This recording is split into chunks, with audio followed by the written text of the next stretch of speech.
घर की सुबह बहुत ही सुंदर और रौनक भरी होती।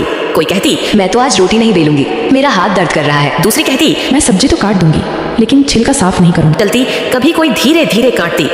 एक घर, 36 बहुएं और एक रसोई। लेकिन उस दिन जो हुआ उसने सब कुछ बदल दिया। तो चलो शुरू करते हैं। एक समय की बात है, हरियाली से घिरे एक शांत गांव में मोहनलाल जी का बहुत बड़ा और प्रतिष्ठित घर था। ये घर इतना विशाल था कि आसपास के 4 गांव भी उसकी मिसाल दिया करते थे। यहाँ परिवार बड़ा था, इतना बड़ा कि घर में कुल 36 बहुएं थीं। हर बहू अलग व्यक्तित्व वाली, अलग आदतों वाली, अलग रंगों और संस्कारों का संगम थी। कोई शहर से आई थी, कोई छोटे गांव से। किसी को संगीत में रुचि थी तो कोई सिलाई कढ़ाई में माहिर। लेकिन एक बात सब में समान थी, सब इस बड़े परिवार का हिस्सा थीं और इस घर की जिम्मेदारी मिलकर उठाती थीं। घर की मालकिन सरस्वती देवी अत्यंत बुद्धिमान और शांत स्वभाव की महिला थीं। वह जानती थीं कि इतना बड़ा परिवार चलाना कोई आसान काम नहीं होता, लेकिन अगर सब मिलकर रहें तो बड़े से बड़ा घर भी सहजता से संभल जाता है। घर की सुबह बहुत ही सुंदर और रौनक भरी होती। सूरज की पहली किरण जब आंगन में बिखरती तो बहुओं के पायल की छन छन भी साथ सुनाई देती। किसी बहू के हाथ में दूध की लोटा होती तो कोई कुएं से पानी भरकर ला रही होती। कुछ बहुएं घर के बुजुर्गों के लिए चाय बना रही होती। लेकिन जब बात आती रसोई की तो वही रोज का झंझट शुरू हो जाता, क्योंकि रसोई इतनी बड़ी थी कि उसमें एक दिन का खाना भी किसी छोटे त्योहार के भोजन के बराबर होता था। और रसोई यही नहीं मांगती थी कि कोई एक कर दे, बल्कि यह चाहती थी कि सब मिलकर करें। लेकिन बहुओं में अक्सर इस बात पर बहस हो जाती कि आज कौन क्या करेगा। कोई कहती, मैं तो आज रोटी नहीं बेलूंगी, मेरा हाथ दर्द कर रहा है। दूसरी कहती, मैं सब्जी तो काट दूंगी लेकिन छिलका साफ नहीं करूंगी। तीसरी चहक कर बोलती, आज मिठाई मैं बनाऊंगी। और इसी तरह छोटी छोटी बातों पर खटपट्टी शुरू हो जाती। कई बार तो बात इतनी बढ़ जाती कि सरस्वती देवी को बीच बचाव करना पड़ता। एक शाम सरस्वती देवी ने घर के सभी सदस्यों को आंगन में बुलाया। हवा में हल्की हल्की ठंडक थी और ऊपर आसमान में चांद चमक रहा था। वे बोलीं, मेरी बेटियों, बड़े घर में बड़ी जिम्मेदारियां आती है। अगर हम मिलकर काम करेंगे तो मुश्किलें आसानी बन जाएंगी। उन्होंने मुस्कुराते हुए आगे कहा, कल से हम 36 बहुओं की रसोई शुरू करेंगे। इसमें हर बहू की एक भूमिका होगी और हर बहू का योगदान सम्मानित होगा। किसी पर काम का बोझ नहीं पड़ेगा, कोई खुद को अकेला महसूस नहीं करेगी और घर में प्यार बढ़ेगा। अगले दिन सुबह होते ही रसोई में एक नया उत्साह था। बहुएं जल्दी जल्दी उठकर तैयार होने लगीं। रंग बिरंगी साड़ियों, चमकते गहनों और चूड़ियों की मधुर खनखनाहट ने पूरे वातावरण को जीवंत बना दिया। जब सब रसोई में इकट्ठा हुईं तो ऐसा लगता था जैसे किसी त्योहार की तैयारी चल रही हो। सबसे पहले सब्जी विभाग की बहुएं आईं। 4 बड़ी टोकरी ताजी हरी सब्जियों से भरी हुई थीं।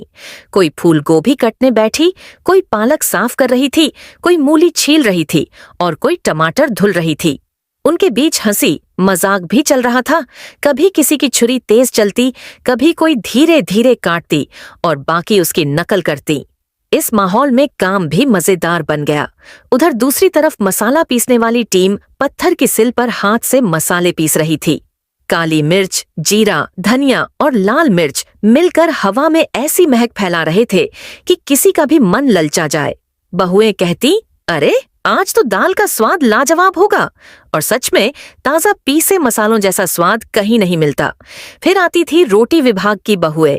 6 बहुएं गोल गोल रोटियां बेलने लगीं, लेकिन कोई रोटियां बहुत बड़ी बनाती, बाकी हंसकर कहती, अरे बहन, ये रोटी है, ये चकला। दूसरी इतनी छोटी बेलती कि वह तवे पर ठहर ही नहीं पाती।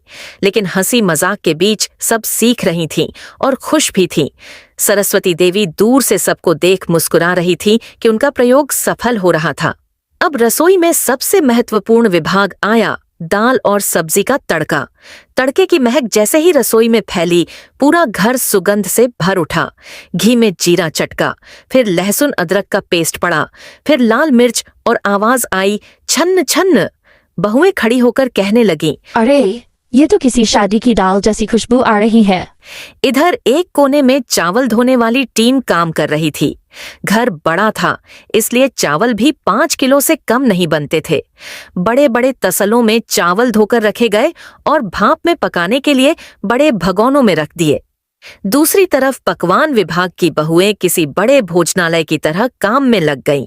किसी ने पापड़ सेंकना शुरू किया, किसी ने बड़ी तलने की तैयारी की और किसी ने मिठाई के लिए छैना मसलना शुरू किया। घर की बुजुर्ग दादी भी पास बैठी थीं। वे बताती, अरे बेटियों, आज रसगुल्ले थोड़ा छोटे बनाना, पिछली बार बहुत बड़े हो गए थे। उनके अनुभव के कारण रसोई में स्वाद और बढ़ जाता था।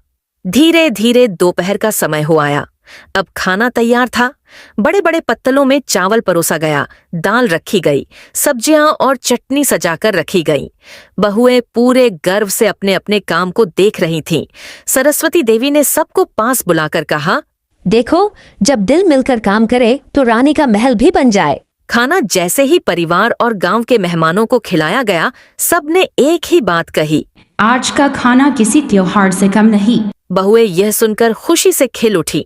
लेकिन कहानी यहीं खत्म नहीं होती। रोज रोज की रसोई में अलग अलग चुनौतियां आती रहीं। कभी सब्जी कम पड़ जाए, कभी मसाला ज्यादा तीखा हो जाए, कभी रोटियां जल जाई, कभी दाल पतली बन जाए। मगर अब बहुएं झगड़ा नहीं करती थीं। अब वे हंसते हुए कहती, अरे कोई बात नहीं बहन, आज मेरी गलती है, कल तुम बना लेना।